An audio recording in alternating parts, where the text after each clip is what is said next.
बंदई परम लक्ष्मी जगत तारिणी समुद्र मंथन जत होइलु तु पुणी तेणु करी नाम हेला लक्ष्मी नारायणी विष्णु हरणी मागो अटु कमलिनी एथु अनंतरे दिने मंत समये नारद महर्षि इंद्र भुवन विजये षड्वर्घ्य दे इंद्र पाद पूजा कले बसिबा निमंते दिव्य आसन कदेले केवल वस्त्र कले केवल फल पाई हरणी पुत्र दुहिता केमंते मिलाई यह मते संक्षेपणे कहिब गोसाई तब मुखु शुणिले प्रतिजीवी मुनि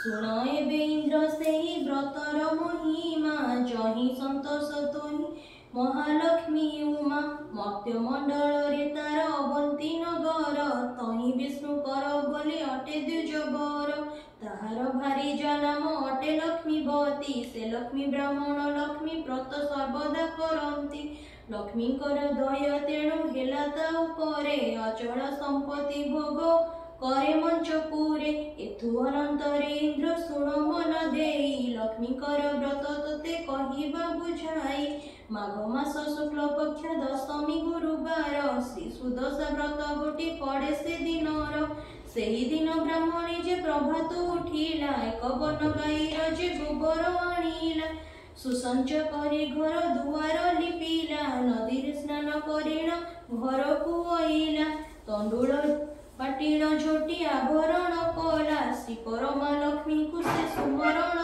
कला दश कर्ण मुरुजरे पितुड़ा लिपिला दश जे पाकुड़ा करी पद्मेक लिखिला तहिर उपरे पूर्ण घटेक स्थापिला घटर उपरे चुचुत ताड़क थोइला नारिकेल एक गोटी घट परे देला दशमुखी दीपावली जागर जालिला दश क्षीर धड़ा सुते व्रत को भांगिले गौरी नामेण बेत पाखरे थोइले दशमुखी तंडुल से घट पाके देले बदरी फल गोटिए गोटे जे देले उपरे चंद्र चाप चांदुआ टाणिले दशमे हलदी से पूर्ण कुंभ देले सिंदूर कजल ने घट परे देले श्री परमा लक्ष्मी को से सुमरण कले छेना पणा कदली जे सरभृत देले दश गोटी मंडा नहीं आगरे थोइले कर्पूरे युक्त करिण आणिण बाढ़िले नैवेद्य देई पुनि कथा जे शुणिले श्री लक्ष्मी को से सुमरण कले दश लक्ष्मी दश नाम धरी व्रते गंठी देले प्रथम गंठीर नाम लक्ष्मी नारायण द्वितीय गंठीर नाम हेला कमलिनी तृतीय गंठीर नाम श्रीहरि प्रिया चतुर्थ गंठी नामे अटे पद्मालया पंचम गंठीर नाम अटई कमला षष्ठ गंठीर नामटी होइला चंचला सप्तमी गंठीर नाम अटे विघ्नसेनी अष्टम गंठीर नाम सिंदूर दुलनी नवम गंठीर नाम दुर्गति नाशिनी दशम गंठी नाम विष्णु पाटराणी दश नाम धरिण व्रते गंठी देले लक्ष्मी नारायण बोली मने सुमरिले सूर्य को अर्घ देन बंदापना कले नदी जे पानी कुंभ आनिबा को गले प्रतहस्तर खसाई कूଳରେ रखिले जल भीतर जाइन ब्राह्मणी पशिले मांस मेच प्राय व्रत दिशुथिला चिल पक्षी झाप दे बेगे हेनी गला से ब्राह्मणी जल घेनी कूल को आइला व्रत न देखिन से विस्मय होइला चारि दिग को ब्राह्मणी निरेखी चाहिला देखिला से व्रत चिल घेनी जाउथिला चिल पछे पछे से ब्राह्मणी गोड़ाइला से चिल जाइन एक बनस्ते पशिला व्रत न पाई ब्राह्मणी बिकले कांदिला चिल पक्षी वन मध्य अदृश्य होइला एतु अनंतर इंद्र शुणहि बोइला मृगय विनय नड़ वनस्थ को गले ब्राह्मणी रोदन राजा को कर्णे से शुणिले वनस्ते से कांदुची बोली न बोइले सैनिक सखा घेनी राजा विजय कले ब्राह्मणी पाखरे जाई प्रवेश होइले ब्राह्मणी को देखी राजा विस्मय होइले किए निमंते कांदुअछ बोली न बोइले यह सुनी ब्राह्मणी जे राजा को कहई मोहरी दुख को बाबू पारिब कि फेरी नळ राजा बोइले हे जे दुख जे तोहर मो आगे कहिले ता करिब दूर यह सुनी ब्राह्मणी जे बोइला उत्तर सत्य कर तुम्हे राजा कहिबि छमोर ब्राह्मणी को वाक्य सुनी राजा सत्य कले जहा तुम माग आग देवई बोइले यह सुनी ब्राह्मणी जे हरस होइला मोहरी सुदशा व्रत चिल घेनी ଗଲା। ତୁମର ଯେ ମହାଦେଇ ବ୍ରତ କରୁଛନ୍ତି ସେଇ ବ୍ରତ ଗୋଟି ମତେ ଦେବ ହେ ନୃପତି। ଏହା ଶୁଣି ମହାରାଜା ସନମତ କଲେ ବ୍ରାହ୍ମଣୀକୁ ଘେନି ନିଜ ରାଜ୍ୟ ଚଳିଗଲେ। ବ୍ରାହ୍ମଣୀକୁ ସିଂହଦ୍ୱାର ବସାଇ ନୃପତି ଅନ୍ତପୁର ଗମନ କଲେକ ତଡ଼ିତ। ରାଣୀକୁ ଯାଇ ନଳ ରାଜା ଯେ କହିଲେ ଆମ୍ଭକୁ ଏହା ମାଗୁଣି ଦେବକୀ ବୋଇଲେ। ଏହା ଶୁଣି ମହାରାଣୀ ସ୍ତବ୍ଧ ହୋଇଲେ ଆମକୁ ଦେଖି ଆମକୁ ମିଳିବ ବୋଲି ଦେବଇ ବୋଇଲେ। ନଳ ରାଜା ବୋଇଲେ ଗୋ ସତ୍ୟ ବେ କର ତେବେ ମୁଁ କହିବି ସିନା ମାଗୁଣି ମୋର। ଏହା ଶୁଣି ମହାଦେବୀ ସତ୍ୟବାକ୍ୟ କଲେ ଯେ ଇଚ୍ଛା ତୁମର ରାଜ ମାଗ ମୁଁ ବୋଇଲେ। ସତ୍ୟବାକ୍ୟ ଶୁଣି ରାଜା ବୋଇଲେ ଉତ୍ତର ଶ୍ରୀ ସୁଦଶା ବ୍ରତ ଗୋଟି ଦିଅ ଗୋ ତୁମ୍ଭର। ଏହା ଶୁଣି ମହାରାଣୀ ବିସ୍ମୟ ହୋଇଲେ ଶ୍ରୀ ସୁଦଶା ବ୍ରତ ଦେବା ନୁହଁଇ ବୋଇଲେ। ଏହି ବ୍ରତ ଗୋଟିଏ ଯେ ଅନ୍ୟକୁ ନ ଦିଅନ୍ତି ବ୍ରତ ଦେଲେ କନ୍ଧରୁ ଯେ ଲକ୍ଷ୍ମୀ ଛାଡ଼ି ଯାଆନ୍ତି। ଦରିଦ୍ର ଭିକ୍ଷୁକ ବ୍ୟାଧି ବନ୍ତ ସେ ହୋଇ ଲକ୍ଷ୍ମୀ ବ୍ରତ ଏହା ଦେଇ ନ ପାରଇ। ଜଞ୍ଜାଳ କରି ନ ରାଜା ପୁନଶ୍ଚ ମାଗିଲେ ହସ୍ତରୁ କସାଇ ବ୍ରତ ରାଜା ଯେ କରିଦେଲେ। ବ୍ରତ ପାଇ ମହାରାଜା ବେଗେ ଚଳି ଗଲେ ବ୍ରାହ୍ମଣୀ ହସ୍ତରେ ବ୍ରତ ନେଇ ନ ଯେ ଦେଲେ। ବ୍ରତ ପାଇ ବ୍ରାହ୍ମଣୀ ଯେ ଆନନ୍ଦ ହୋଇଲା ରାଜାଙ୍କୁ ଆଶିଷ କରି ନିଜେ ପୁର ଗଲା। ସେ ବ୍ରତ ନେଇ କଞ୍ଚା ଦୁଧରେ ଧୋଇଲା 10 ଗୋଟି ମଣ୍ଡା କରି ପାଣି ଛଡାଇଲା। ଆପଣା ହସ୍ତରେ ନେଇ ବ୍ରତକୁ ବାନ୍ଧିଲା ପାରଣ ପରି ବ୍ରାହ୍ମଣୀ ଆନନ୍ଦେ ରହିଲା। ନାରଦଙ୍କୁ ଚାହିଁ ଇନ୍ଦ୍ର ପୁଣି ଇଚ୍ଛା କଲେ ନଳରାଜାଙ୍କର କିସ ହୋଇଲା ବୋଇଲେ। ନାରଦ ବୋଇଲେ ଶୁଣ ଇନ୍ଦ୍ର ମନ ଦେଇ ନଳରାଜାଙ୍କ ବିପତ୍ତି ତତେ ଦେବା କହି। ଚରିଯିବା ଗୋରୁ ଆଉ ଘରକୁ ନଇଲେ ପତି ଲାଭ ଧନ ସବୁ ବାସୁକି ହରିଲେ। ଧାନ ଚାଉଳ ତୁ ସବୁ ବସି ଯେ ଖାଇଲେ। ଶତ୍ରୁଆସୀନ ରାଜ୍ୟରେ ଉପଗତ ହେଲେ ରାଜା ରାଣୀ ଅନ୍ନ ବସ୍ତ୍ର କିଛି ନ ପାଇଲେ। ରାଜାଙ୍କୁ ରାତ୍ରରେ କାଳ ପୁରୁଷ ଡାକିଲେ ରାଜ୍ୟ ଛାଡ଼ି ରାଜା ପଳାଇ ନ ଯାଅ ରାଜ୍ୟ ଥିଲେ ନିଶ୍ଚୟ ହାରିବୁ ଜୀବନ। ଏହା ଶୁଣି ନଳ ରାଜା ଚେତିନ ଉଠିଲେ ମହାଦେବୀ ପାଶେ ଯାଇ ସକଳ କହିଲେ ଚାଲ ତୁମ୍ଭ ପିତା ଘର ଯିବା ଯେ ବୋଇଲେ। ଏହା ଶୁଣି ମହାଦେବୀ ସନମତ କଲେ ସଭାଚନ୍ଦ୍ର କୁମାରକୁ ହକାରି ଆଣିଲେ। ଗୃହକୁ ଛାଡ଼ି ନ ବିଜେ ରାଜା ରାଣୀ ଗଲେ। ପ୍ରଥମରେ ଯାଇ ଏକ ପୋଖରୀ ଦେଖିଲେ ସେଠାରେ ସ୍ନାନ ରାଣୀ କରିବା ଯେ ବୋଇଲେ।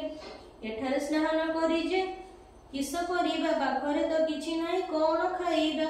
ଏହା କହି ରାଜା ରାଣୀକୁ ଜଳରେ ପଶିଲେ 4ଟି ଗଡ଼ିଶା ମାଛ ଧରିଣ ଆଣିଲେ। ଏହି ମାଛ ପୋଡ଼ି ରାଣୀ ଖାଇଥାଅ ନେଇ ପାଖେ ଅଛି ଗ୍ରାମେ ଭିକ୍ଷା ମାଗିଣ ଆଣଇ। ଏହା କହି ମହାରାଜା ବିଜେ କରି ଗଲେ ବିଷ୍ଣୁଙ୍କର ପଣ୍ଡା ଘରେ ପ୍ରବେଶ ହୋଇଲେ। ଆମକୁ ଭୋଜନ କିଛି ଦେବ କି ବୋଇଲେ। ଏହା ଶୁଣି ବ୍ରାହ୍ମଣୀ ଯେ ଅନ୍ନ ଆଣିଦେଲେ। ହରସ ହୋଇ ରାଜା ଲେଉଟି ଅଇଲେ ଗୃହେ ପତ୍ନୀ ଘର ଅନ୍ନ ଦାନକୁ ଥୋଇଲେ। ଝାପ ଦେଇ କାକ ପକ୍ଷୀ ଅନ୍ନ ଘେନି ଗଲା ତଳେ ପଡ଼ି ଅନ୍ନ ମାଟି ଧୂଳି ହୋଇଗଲା। ବିରସ ହୋଇ ରାଜା ସେଠାରୁ ଆସିଲେ। ଏହା ଦେଖି ମହାରାଣୀ ସ୍ତମ୍ଭୀଭୂତ ହେଲେ। ଯେଉଁ ମାଛ ପୋଡ଼ି ରାଣୀ ରଥରେ ରଖିଥିଲେ ନେଇ ସେଇ ମାଛ ଯିବ ପାଇ ଜଳେ ଗଲେ ଡେଇଁ। ଆଚମ୍ବିତ ହୋଇ ରାଣୀ କଲେ କ୍ରନ୍ଦନ ପାଶେ ଆସି ମହାରାଜା ମିଳିଲେ ବହନ। ମହାରାଣୀ ବୋଲେ ଲକ୍ଷ୍ମୀ ଛାଡ଼ିଲେ ଆମ୍ଭକୁ ପୋଡ଼ା ମାଛ ଯିବ ପାଇ ଡେଇଁଲେ ଜଳକୁ। ଏହା ଦେଖି ମହାରାଜା ବିସ୍ମୟ ହୋଇଲେ ଚାଲ ଏବେଠାରୁ ରାଜା ବୋଇଣ ବୋଇଲେ। ଏତେ କହି ରାଜା ରାଣୀ ବିଜେ କରି ଗଲେ। ବନସ୍ଥ ଭିତରେ ଏକ ନଦୀ ଯେ ଦେଖିଲେ ସଭାଚନ୍ଦ୍ର କୁମାରକୁ କୋଳରେ ଧଇଲେ। ନଦୀ ପାର ହୋଇ ରାଜା ରାଣୀ ଯାଉଥିଲେ। ଏମନ୍ତ ସମୟ ଏକ କୁମ୍ଭୀର ମିଳିଲା ସଭାଚନ୍ଦ୍ର କୁମାରକୁ ତଡ଼ିକା ଭିଡ଼ିଲା। ଏହା ଦେଖି ରାଜା ରାଣୀ ବେଗେ ପଳାଇଲେ। କାନ୍ଦି କାନ୍ଦି ଯାଇନ ଯେ ବନସ୍ଥେ ବସିଲେ। ଭଙ୍ଗା ମନ୍ଦିର ଗୋଟାଏ ସେଠାରେ ଦେଖିଲେ। ରାଜା ରାଣୀ ସେ ମନ୍ଦିର ଭିତରେ ରହିଲେ। ଅଳଙ୍କାର ଖୋଲି ରାଣୀ ଅଞ୍ଚଳେ ବାନ୍ଧିଲେ।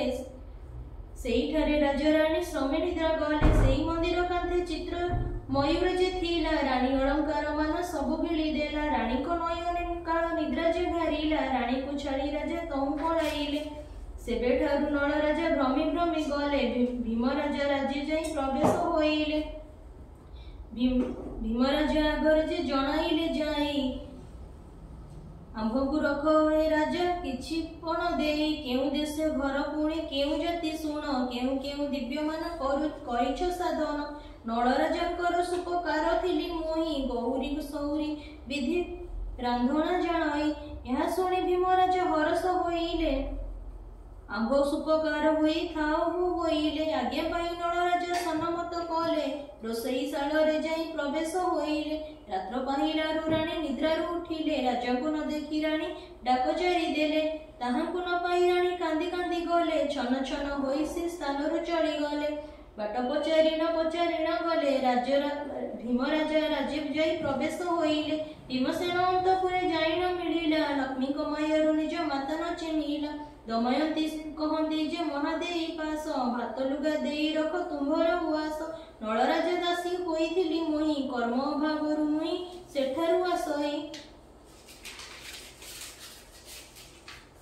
ଏହା ଶୁଣି ମହାଦେଇ ହରସ ହୋଇଲେ ଆମ୍ଭ ଅନ୍ତପୁରେ ଦାସୀ ହୋଇଥାଅ ବଲେ। ଏହା ଶୁଣି ଦମୟନ୍ତୀ ସନ୍ନମତ କଲେ ନଳ ଦମୟନ୍ତୀ ଦୁହେଁ ସେଠାରେ ରହିଲେ। ତୁଅନନ୍ତରେ ଶୁଣ ଇନ୍ଦ୍ରବନ ଦେଇ ନଳ ରାଜାଙ୍କର ଶୁଭ ବାର୍ତ୍ତା ଦେବା କହି। ଭାଦ୍ର ମାସ ଶୁକ୍ଳ ପକ୍ଷ ଦଶମୀ ଗୁରୁବାର ଶ୍ରୀ ସୁଦଶା ବ୍ରତ ଗୋଟି ପଡ଼େ ସେ ଦିନର। ପାଟ ଜ୍ୟୋତିଷ ଯାଇ ରାଣୀଙ୍କୁ କହିଲେ କାଲିଠାରୁ ସୁଦଶା ବ୍ରତ ପଡୁଅଛି ବୋଇଲେ। ଜ୍ୟୋତିଷଙ୍କୁ ଧନରତ୍ନ ଦେଇ ବିଦା କଲେ ଦାସ ଦାସୀ ମାନଙ୍କୁ ଡାକି ନ ବୁଝାଇଲେ। ପ୍ରଭାତରୁ ଉଠି ଦାସୀ ମାନେ ଚଳିଗଲେ କବନ ଗାଈର ଯେ ଗୋବର ଆଣିଲେ। ସୁସଞ୍ଚ କରିଣ ଘର ଦୁଆର ଲିପିଲେ ନଦୀରେ ସ୍ନାନ କରିଣ ଘରକୁ ଆସିଲେ। ତଣ୍ଡୁଳ ବାଟିଣ ଝୁଣ୍ଟି ଆଳପଣା ଦେଲେ ଏହା ଦେଖି ଦମୟନ୍ତୀ ରାଣୀଙ୍କୁ କହିଲେ ମହାରାଣୀ ମୋ ପ୍ରତି ଯଦି ଦୟା ହେବ ଓଷାର ଉପକରଣ ଯଦି ମତେ ଦେବ। ଶ୍ରୀ ସୁଦଶା ବ୍ରତଟିକୁ କରନ୍ତି କହିଲେ। ଏହା ଶୁଣି ମହାଦେଇ ସନ୍ତୋଷ ହୋଇଲେ। ବ୍ରତ ଯେବେ କର ତୁମ୍ଭେ କରକୁ ବୋଇଲେ। ଦମୟନ୍ତୀ ଶୀଘ୍ର ସ୍ନାନ ସାରିଣ ଆସିଲେ। ଅତି ଯତନରେ ନେଇ ଘଟକ ସ୍ଥାପିଲେ ହଳଦୀ ଚନ୍ଦନ ନେଇ ଘଟ ପରେ ଦେଲେ। ଚୁତ ଡାଳ ଦେଇ ଦୀପ ମାଳ ଲଗାଇଲେ ଧୂପ ଦୀପ ନୈବେଦ୍ୟ ଗନ୍ଧ ପୁଷ୍ପ ଦେଲେ। ପୁରମଣ୍ଡା 10 ଗୋଟି ଆଗରେ ଥୋଇଲେ ମହାଲକ୍ଷ୍ମୀଙ୍କୁ ସୁମରି ସେଠାରେ ବସିଲେ। ଲକ୍ଷ୍ମୀ ଦଶ ନାମ ଧରି ବ୍ରତେ ଗଣ୍ଠି ଦେଲେ ଆସ ଆସ ମହାଲକ୍ଷ୍ମୀ ବୃଦ୍ଧସ୍ତେ ମରିଲେ। ପ୍ରଥମ ଗଣ୍ଠିର ନାମ ଲକ୍ଷ୍ମୀ ନାରାୟଣୀ ଦ୍ୱିତୀୟ ଗଣ୍ଠିର ନାମ ହେଲା କମଳିନୀ ତୃତୀୟ ଗଣ୍ଠିର ନାମ ଶ୍ରୀ ହରିପ୍ରିୟା ଚତୁର୍ଥ ଗଣ୍ଠିର ନାମ ଅଟେ ପଦ୍ମାଳୟା ପଞ୍ଚମ ଗଣ୍ଠିର ନାମ ଅଟଇ କମଳା ଷଷ୍ଠ ଗଣ୍ଠିର ନାମ ଯେ ହୋଇଲା ଚଞ୍ଚଳା ସପ୍ତମ ଗଣ୍ଠିର ନାମ ଅଟେ ବିଘ୍ନସେନୀ ଅଷ୍ଟମ ଗଣ୍ଠିର ନାମ ସିନ୍ଧୁର ଦୁଲଣୀ ନବମ ଗଣ୍ଠିର ନାମ ଦୁର୍ଗତି ନାସିନୀ ଦଶମ ଗଣ୍ଠିର ନାମ ବିଷ୍ଣୁ ପାଟରାଣୀ। ଲକ୍ଷ୍ମୀ ଦଶ ନାମ ଧରି ବ୍ରତେ ଗଣ୍ଠି ଦେଲେ ପରମା ଲକ୍ଷ୍ମୀଙ୍କୁ ମନେ ସୁମରଣା କରେ। ଭୋଗର ଲକ୍ଷ୍ମୀ ମତେ ଅନୁଗ୍ରହ ହେଉ ପୁତ୍ର ଗେରସ୍ତ ଆବର ରାଜ୍ୟପ୍ରାପ୍ତ ହେଉ ଏସନ ଭାବନା କରି ମନେ ସୁମରିଲେ। ପ୍ରସନ୍ନ ହୋଇନ ଲକ୍ଷ୍ମୀ ରାଣୀଙ୍କୁ କହିଲେ ଯାଅ ଯାଅ ପୁତ୍ର ତୋର ସ୍ୱାମୀ ପ୍ରାପ୍ତ ହୋଇବେ ତୋର ହସ୍ତେ ଶତ୍ରୁ ମାନେ ନିପାତ ହୋଇବେ। ନଳରାଜାଙ୍କୁ ଲକ୍ଷ୍ମୀ ସନ୍ତୋଷ ହୋଇଲେ ଏଣେ ନଳରାଜାଙ୍କର ମନ୍ତ୍ରୀ ବିଚାରିଲେ ଆମ୍ଭର ଯେ ମହାରାଜା କେଣେ ଚଳିଗଲେ ରାଜ୍ୟରେ କାହାକୁ ରାଜା ବୋଲି ନ ବୋଇଲେ। ଏହା ଶୁଣି କେହି ବୋଲେ ହେବି ମୁଁ ରାଜନ ଆଉ ବେଲେ ମୁହିଁ ହେବି ନୃପରାଣ। ଏହିପରି ପରସ୍ପର କରିଲା ଗୋଳ ତହିଁ ସୁବୋଧି ନାମରେ ଥିଲା ମନ୍ତ୍ରୀ ବର। ମନ୍ତ୍ରୀ କହେ ଆମ୍ଭେ ରାଜା କେଉଁଠାରେ ଛନ୍ତି ଆଉ ଜଣେ କେଉଁ ପରି ହୋଇବେ ନୃପତି। ମନ୍ତ୍ରୀ ବୋଲିଣ ଶୁଣେ ସର୍ବ ମୋର ବିଚାର ପାଟହସ୍ତୀକୁ ମଣ୍ଡିଣ ଛାଡ଼ିବା ସତ୍ୱର। ସୁବର୍ଣ୍ଣ କଳସୀ ଗଙ୍ଗା ଜଳ ଶିର ଦେଇ ଛାଡ଼ିଦେବା ଯାହା ପରେ ଢାଳିବ ଯେ ସେଇ ତାହାପରେ ରାଜ୍ୟରେ ରାଜା କରିବେଟି ଜାଣ ପାଟହସ୍ତୀ ମଣ୍ଡା ଛାଡ଼ି ଦେଲେ ତତ୍କ୍ଷଣ। ମନ୍ତ୍ରୀ ପୁରୋହିତ ସହ ସକଳ ଚଳିଲେ ରାଜ୍ୟର ପରଜା ବୃନ୍ଦେ ସର୍ବେ ଗୋଡ଼ାଇଲେ ନିଜ ଇଚ୍ଛା ମତେ ହସ୍ତୀ ଦ୍ରୁତଗାମୀ ହେଲେ। ଭୀମରାଜା ରାଜ୍ୟ ପ୍ରବେଶିଲା ଯାଇ ପାଟହସ୍ତୀ ନାଳ ରାଜାଙ୍କୁ ଭେଟିଲା ସକଳ କଳସ ଜଳ ଶିରରେ ଢାଳିଲା। ରାଜାଙ୍କ ନେଇ ହସ୍ତ ପୃଷ୍ଠେ ବସାଇଲେ ଜୟ ନଳ ରାଜା ବୋଲି ଉଚ୍ଚ ଡାକ ଦେଲେ। ସେନଗ୍ରରେ ନର ନାରୀ ମାନେ ଦେଖୁଥିଲେ ରାଜାଙ୍କ ଅଗ୍ରତେ ଯାଇ ସମସ୍ତେ କହିଲେ ଉକ୍ତେ ନଳ ରାଜା ସୁପକାର ପଣେ ଥିଲେ ଏଥି ଥିବା ଯାଏ ତାଙ୍କୁ କେହି ନ ଚିହ୍ନିଲେ। ତାଙ୍କ ରାଜ୍ୟ ପାତ୍ର ମନ୍ତ୍ରୀ ସମସ୍ତେ ଅଇଲେ ନଳରାଜାଙ୍କୁ ହସ୍ତୀର ପୃଷ୍ଠେ ବସାଇଲେ। ଏହା ଶୁଣି ଭୀମରାଜା ହରସ ହୋଇଲେ ନଳରାଜାଙ୍କୁ ଗୌରବ କରି ଘେନି ଗଲେ। ଅନ୍ତପୁରେ ଦମୟନ୍ତୀ ରାଣୀକୁ ଚିହ୍ନିଲେ ଏ ତ ଆମ ଦମୟନ୍ତୀ ଦୁହିତା ବୋଇଲେ। କି ନିମନ୍ତେ ଏଥି ଉପତେ ରହିଲ କି ନିମନ୍ତେ ଏ ବିରୂପ ରୂପ ହୋଇଥିଲ। ଦମୟନ୍ତୀ ଏହା ଶୁଣି ବୁଝାଇ କହିଲା ଲକ୍ଷ୍ମୀ ଦ୍ରୋହ କରିବାରୁ ରାଜେ ତଡ଼ାଇଲେ ବନସ୍ଥ ମଧ୍ୟରେ ଶୋଭା ଚନ୍ଦ୍ରକୁ ହରାଇ ମତେ ଛାଡ଼ି କରି ରାଜା ଗଲେ କପଳାଇ। ଏହା ଶୁଣି ମହାଦେଇ ରାଜାକୁ କୁହନ୍ତି आंभ गृहे दमयंती झियो रहिचंती भीम राजा कहंती नळ आसीछंती या देखि राजा रानी होई हरस हुअंती दमयंती धरिन नळ पासे गले दमयंती को देखिन नळ खुशी हेले राजा रानी को पाद तଳରେ पड़िले मनोवांछ पूर्ण हेउ बोली न बोइले किछि दिन नळ पुणी सेठारे रहिले या देखि राजा रानी हरस होइले राजांक अग्रते जाई नळ जणाइले निज राजा जीवु आंभे आज्ञा दे बोइले विधि मते सम्मान नळ राजा को जे कहले पाट पीतांबर राजा जे पिंदिले नाना अलंकार देई भूषण करिले विनय होई रानी माता को कहिले दया रखिब पिता माता को कहिले आशीष कल्याण करी विनय बोइले रत्न हंदोଳରେ ନେଇ विजय कराइले विनय बोइन रानी दासी को कहिले यह स्नेह श्रद्धा रखी थिब प्रजा माने विदाय दियो जाउछि निज कर्मस्थले शुभ बेले राजा रानी राज्य को गमिले पात्र मंत्री सर्वे संगे गोड़ाइले शंख शब्दरे राज्य कंपाइले शुभ अनुकूल धरी बाहर होइले किछि दूर गला परे मंदिर भेटिले जय शंख वीर शब्द तुरी बजाइले जेउ मयूरटी रानी माळ गेली थिला राजा को रानी रो चिन्हिन उद्गारी न देला अलंकार पाई रानी हरस होइले सुरदेव रानी पा साप मुक्त होई गले एबेठारु पात्र मंत्री माने विदा कले तुम्बे माने जाओ भले आंभे जीवु भले सेबेठारु पात्र मंत्री विदाय होइले राजा रानी बहु आशीष बांछिले हस्ती पृष्ठे बसी राजा रानी चली गले वनस्थ कंधरे नदी निकटे मिलिले शंखध्वनि शब्दरे नदी कंपी गला शब्द शुणी कुंभीर तड़ित आसिला संगे संगे सभाचंद्र उद्गारिला ये जन्मरु मते मुक्त करतु बोइला पुत्र पाइन रानी हरस होइले शुभदेव राज्य सापु मुक्त हुआ बोले सभाचंद्र को नेइन कोड़े बसाइले सेठारु राजा रानी सधीरे चलिले महालक्ष्मी नळंकु जे सुदय करिले बेताळ मानकु डाकी तहु आज्ञा देले राज्यर भंडार सर्व पूर्ण करी आस कहिबाटी बस यह शुणी बेताळ जे शीघ्र चली गले नळ राजाक भंडार संपूर्ण करिले लेउटी न आसी लक्ष्मी पासे जणाइले भंडार पूर्ण शुणी न संतोष होइले एई समय रे नळ राजे पहुंचिले सिंहदर जे पहुंची हरस होइले राजा रानी पात्र मंत्री देखि धाई गले समारोह पाद तले सर्वेले उठिले उठ सर्वरानी राजा रानी एमंत कहिले जे जहार कार्यक्रम सर्वे कलिप्त कले अभिषेक जोगाड़ मंत्री कराइले शुभ बेले राजा रानी अभिषेक हेले बाद्य शब्दरे राज्य आनंद लभिले नगर बुली राजा बहु धन देले आनंद होइन राजा प्रजा को पालिले राजा प्रजा आनंदरे संतोष लभिले यहाँ पर श्री सुदशा व्रत ही पड़िला व्रत करिबारु रानी राजा को कहिला हेमंत ए व्रत बोलिन इंद्र को कहंते इंद्र सहित रे सची ए व्रत करंते नारद ऋषि को ठारू कथा सुनी गले व्रत संपूर्ण करी दक्षिणा तो देले दक्षिणा पाइन नारद विजय करी गले विधि रे नर नारी लक्ष्मी व्रत कले जेउ नर नारी व्रत को करंती तांको कांधरु लक्ष्मी केबे न छाड़ंती एणु महालक्ष्मी पदे थाउ मोर मती सदा सर्वदा संपूर्ण हे सुदशा व्रत अटे।